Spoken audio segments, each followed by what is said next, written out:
حدیث کے اندر آتا ہے کہ جب انسان مر جاتا ہے، یہ مسلم کی حدیث ہے، اذا مات الانسان انقطع عمله، جب آدمی مر گیا اب اس کے اندر کام کرنے کی طاقت کوئی نہیں ہے، اب اسے اسی بات ملتا تھا نماز پڑھنے کا، جو نماز پڑھ سکتا ہے۔ فرماتے تین چیزیں ایسی ہیں مرنے کے بعد بھی آدمی قبر میں چلا گیا اسے ثواب ملتا رہتا ہے۔ کیا ہے؟ اس کے اندر پہلی چیز ہے صدقہ جاریہ، ایسا صدقہ کر کے جانا کہ جو اس کا ثواب برابر جاری رہے۔ مثال کے طریقے پر کوئی کنواں کھدوا لیا، یہ اللہ کے لیے وقف ہے، 100 سال 200 سال 1000 سال، اگر اس کنویں سے پیاسا پانی پیے گا اس آدمی کو پہنچے گا جو مر گیا 100 سال پہلے، اس نے بنوایا تھا کنواں۔ اسی لیے مسلم کی روایت ہے اور اس کے شارح امام نووی فرماتے ہیں کہ مراد اس سے وقف ہے۔ یہ قرآن حدیث میں آپ کو سنا رہا ہوں، مجھے حیرت ہے کہ ہندوستان جیسے ملک کا وزیر اعظم ایسی بات کہہ رہا ہے، ارے بابا کیا زکوٰۃ کا ذکر آئے گا دستور کے اندر، نماز کا ذکر آئے گا دستور کے اندر، کل کو کھڑے ہو کے یہ کہہ دو کہ نماز کا ذکر دستور میں نہیں ہے اس لیے نماز نہیں کرنا، زکوٰۃ دستور میں نہیں ہے، زکوٰۃ نہیں ہے۔ ملک کا کون بول رہا ہے؟ وزیر اعظم، اور ایسی چیز بول رہا ہے جس کے نظر ہے ہم اس کے ممالک ہیں، ہم کہتے ہیں پڑھو، خود نہیں پڑھتے، پڑھے لوگوں کو بلاؤ، ان سے پوچھو دین کیا ہے مذہب کیا ہے، ہم بتائیں۔ ہمارا ملک ہے، ہم ہمیشہ سے ملک میں رہتے آئے ہیں، اگر ہندو کی ذات برہمن ہے جاؤ کشمیر میں مسلمان بھی برہمن ہے، اگر ہندو تیاگی ہے مسلمان بھی تیاگی ہے، اگر ہندو راجپوت ہے مسلمان بھی راجپوت ہے، ہم کہاں سے ہیں؟ ہم تو اسی ملک کے رہنے والے ہیں۔ جس کو ہندو کوئی مذہب پسند ہے وہ ہندو مذہب کے اوپر ہے، جسے عیسائی مذہب پسند ہے وہ عیسائی بن گیا، جسے سکھ مذہب پسند ہے وہ سکھ بن گیا، جسے اسلام مذہب پسند ہے وہ مسلمان بن گیا۔ لیکن جس طرح ایک گھر کے اندر 5 بیٹے ہیں، ایک چھجنا ہے، ایک لمبا ہے، ایک کالا ہے، ایک گورا ہے، یہ اختلاف باپ اور ماں کے اندر اختلاف کو پیدا نہیں کرتا۔ اسی طرح ہمارا مطلب ہے کہ آدمی کسی بھی مذہب کو اختیار کر لے، لیکن ہندوستانی ہونے میں ملکی اعتبار سے کوئی فرق نہیں۔ ہم اس کو مانتے ہیں اور یہی ایک حقیقت ہے، لیکن برا ہو اس نفرت کی سیاست۔ ایک ایسی بات کہہ رہے ہیں جس کے نہ سر ہے نہ پیر ہے، ایسا معلوم ہوتا ہے جیسے ہر مذہب کی ایک جزئی چیز کو دستور میں ہندوستان کے اگر لایا جائے گا تو وہ دستور ہوگا، نہیں لایا جائے گا دستور نہیں ہوگا۔ لیکن میں کہتا ہوں کہ یہ غلط ہے، مودی جی کو ایسی کچی بات نہ کہنی چاہیے، لیکن دنیا ہے ہر بات کا ذکر چاہیے۔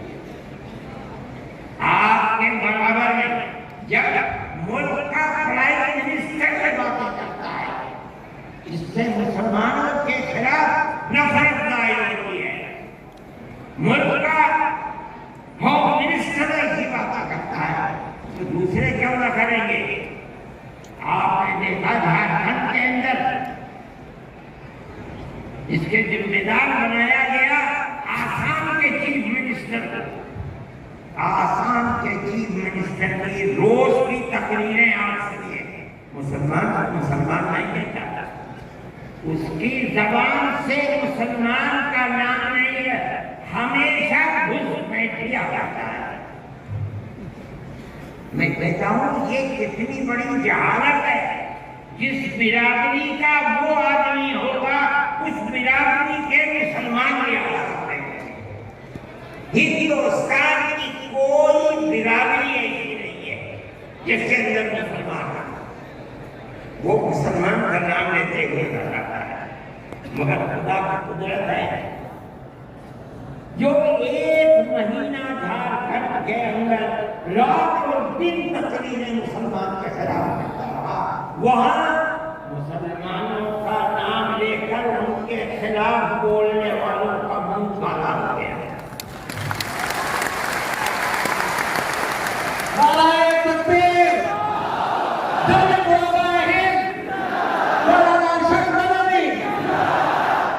اس کا مطلب کیا ہے؟ اس کا مطلب سمجھو، صرف یہی مطلب نہیں ہے کہ وہ تقریریں کی اور تقریریں کر کے چلے گئے۔ اس کا مطلب یہ ہے کہ وہ رات اور دن مسلمانوں کے خلاف زہر اگل رہے تھے۔ جھارکھنڈ کے صرف ہندو نہیں، ہندو اور مسلمانوں نے مل کر اس تحریک اور اس سیاست کو تھوک دیا۔ الیکشن کے اندر بی جے پی کی ناکامی وہ صرف مسلمان کے حصے میں نہیں تھی جاتی۔ مسلمان کی تعداد کتنی ہے جھارکھنڈ کے اندر؟ اس کا مطلب یہ ہے کہ نفرت کی سیاست کو جھارکھنڈ کے ہندو اور مسلمان نے تھوک دیا اس کے اوپر۔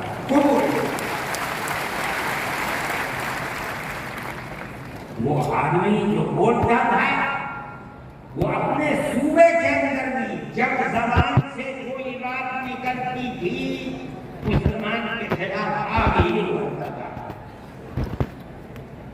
دیکھو ساری ہندوستان کے اندر ہندوستانی ہونے کے لیے یہ بنیاد ہے کہ جو سب سے پہلی مردم شماری کی سن 1951 جس کا نام اس مردم شماری میں ہے وہ اور اس کی اولاد ہندوستانی ہے۔ یہ ملک کے اندر ایک قانون بنا ہوا ہے، لیکن کانگریس، بی جے پی اور جو علاقائی پارٹیاں آسام کی ہیں سب نے مل کر جب مشرقی پاکستان کو مغربی پاکستان سے الگ کیا گیا اور ہندوستان کی طاقت نے کیا۔ اندرا جی کے زمانے کے اندر بہت سے لوگ ہندوستان بھائی ہو رہے تھے، بھاگ گئے پاکستان کے بہت لوگ بھاگ گئے ادھر۔ اب کیسے کہا جائے کہ ہندوستانی پاکستانی کون کون ہے؟ تو سب نے مل کر پارلیمنٹ نے قانون بنایا کہ 1971 کے بعد جو آیا ہے وہ ہندوستانی نہیں ہے، آسام ہے۔ 1971 کی مردم شماری میں جس کا نام ہے وہ آسامی ہے، اور اس کے بعد جو آیا ہے وہ آسامی نہیں ہے۔ یہ قانون بنا دیا، قانون بن گیا۔ اب یہ حلق سے نیچے چیف منسٹر صاحب کے نہیں اتری، انہوں نے کہا کہ نہیں، سارے ملک کا دستور ایک ہونا چاہیے۔ ارے بابا، کانگریس کا زمانہ تھا، کانگریس نے پارلیمنٹ کے اندر یہ اصول بنایا، اس کے اوپر بی جے پی کے بھی دستخط آئے، علاقائی پارٹیوں کو بھی دستخط ہے، ہم نہیں کرتے۔ اور تقریر جیسے یہاں کر رہے تھے ویسے ہی روز تقریر وہاں کرتے تھے۔ پر 71 نہیں 51 بنے گا، 71 نہیں 51 کیوں؟ اگر 51 کو بنا دیا گیا تو کم از کم 80-90 لاکھ مسلمان اجڑ جائے گا۔ وہ یہ چاہتے تھے کہ مسلمان کو برباد کرنا آسان ہے۔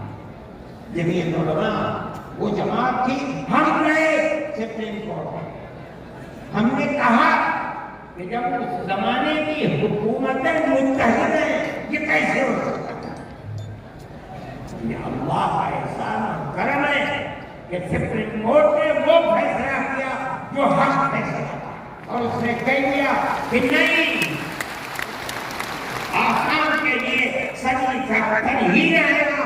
تمام پارٹیوں نے اس کو قبول کیا۔ اب زمانہ خراب ہو گیا، دل دکھنے لگا، وہ جو وہاں دل کے اندر مسلمانوں کے خلاف آگ تھی وہ جھارکھنڈ میں جا کر کے ہوئی۔ اللہ نے جہاں نہیں پڑھا۔ میرے بھائی، جمعیت علماء کا ایک کام ہے، ہم نے اس سے پہلے ایک اور مقدمہ آسام کے سلسلے میں رہا۔ جب لڑکی اپنے شوہر کے ساتھ کسی دوسرے شہر میں پہنچی، یہ لڑکی کہاں سے تھا؟ جو وہاں کا پردھان تھا وہ سرٹیفکیٹ دیتا تھا کہ یہ لڑکی فلاں کی ہے، باپ اس کا فلاں جگہ ہے، لڑکی یہاں رہتی ہے۔ اسی سرٹیفکیٹ کی بنیاد پر اسے آسامی کہا جاتا تھا۔ اس طرح کی لڑکیاں ہندوؤں میں 24 لاکھ اور مسلمانوں کے اندر 27 لاکھ تھی۔ وہاں کی فرقہ طاقت کہتی تھی کہ یہ پردھان کا سرٹیفکیٹ کوئی مانا نہیں ہے۔ تنہا جمعیت علماء کی ہم گئے سپریم کورٹ میں، اور وہ بڑے سے بڑا وکیل جو ایک پیشی میں 15 لاکھ روپیہ جاتا تھا، اور اتفاق سے جو چیز جسٹس تھا وہ بھی آسان ہی کا تھا سپریم کورٹ کا۔ مجھے بہت اچھا لگا ان کا ہوگا کیا؟ 47 لاکھ پڑھتے ہیں اور ان کے بچے اگر لگا لو 1.5 کروڑ کہاں جا کر بھیک مانگتے ہیں؟ جب کوئی مکان خرید سکتے ہیں، نہ جائیداد خرید سکتے ہیں، نہ ان کے بچے پڑھ سکتے ہیں، کیا کریں گے؟ اللہ کی قدرت کا کرشمہ ہے کہ اس کے اندر بھی جمعیت علماء کو ایسی کامیابی ہوئی کہ مسئلہ ختم ہو گیا۔ 47 لاکھ ہندو مسلمان جینے کا حق ہونے دیا۔ جمعیت علماء ہندو مسلم کی بات نہیں کرتی، ہمیں اس سے کوئی مطلب نہیں۔ جمعیت علماء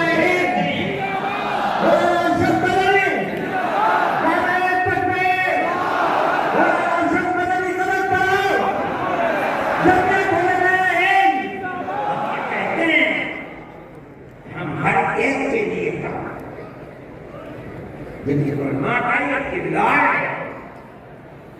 ابھی آپ کے سامنے بلڈوزر کی تحریک آئی،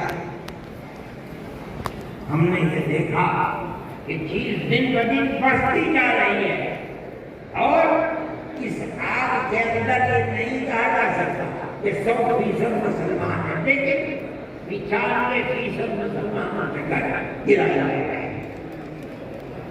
سارے ہندوستان میں جمعیت علماء نے سپریم کورٹ میں گئے اور ہم نے جا کر کے یہ بات رکھی، تحریک چلتی رہی، ہم نے یہ بات کہی کہ کیسے ہو سکتا ہے جس گھر کو ماں باپ نے بنایا، اس گھر کے اندر ایک لڑکے نے کوئی کام ایسا کر دیا کہ جو کام گورنمنٹ کے خلاف ہے، آپ کی سیاست کے خلاف ہے، آپ اس مکان کو بلڈوزر چلا کر گرا کے وہ ماں باپ کہاں جائیں گے؟ بوڑھے، اس کی بیوی بچے کہاں جائیں گے؟ اس کی بہن بھائی کہاں جائیں گی؟ اس کی اولاد کہاں جائے گی؟ آپ اس کو پکڑ کرتے جیل میں ڈالیے، یہ اپنی زندگی کو صاف دکھلانے کے لیے مسلمان ہوئے گا. آپ اس کے گھر میں پیسہ گرا سکتے ہیں مگر یہ بات کسی کی ضرورت نہیں ہے. ہم اللہ کا شکر ادا کرتے ہیں کہ ہماری اس آواز کو اللہ نے قبول فرمایا اور اس طرح قبول فرمایا کہ اب کون مائی کرا لے میرا گھر کا توڑ کے